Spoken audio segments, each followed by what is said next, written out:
ជាបឋមនាងខ្ញុំសូមគោរពគណៈកម្មការទាំងអស់ជាទីគោរព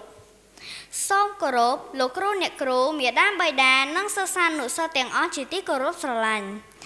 នាងខ្ញុំឈ្មោះលីម៉ារីយ៉ាណារៀននៅថ្នាក់ទី5កូននៅសាលាគោក្លូបលថ្ងៃនេះនាងខ្ញុំសូមឡើងមកសូមកំណាព្យមួយបទដែលមានចំណងជើងថា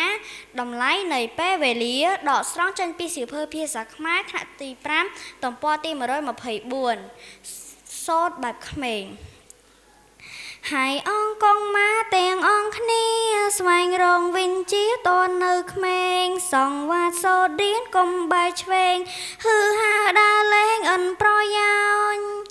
មិនភាំងបនភឿនកិនសាលាធ្វើឲ្យគ្រួសារឈឺផ្សាខ្លោចទ្រើបធនម៉ែក៏ហិនហើយកែឈ្មោះអាំងសោចដល់ខ្លួនប្រានទំរំដឹងខ្លួនហួពេលស្ដាការឆ្នៃយ៉ាងណាក៏មិនបានមិនភាំងធ្លំស្គាល់ទាំងប៉ុន្មានផៅញៀនសន្តានកែនិន្ទាមនុស្សក្នុងលងកៃខិនខំណាំងប្រឹងប្រែងស្វែងក្រុមអង្គារៀនរករៀនធ្វើសពការងារឲ្យតនវេលាជាយុវវ័យសូមអរគុណចាសូមអរគុណច្រើនចំពោះបងអូនលីម៉ារីយ៉ាណាចា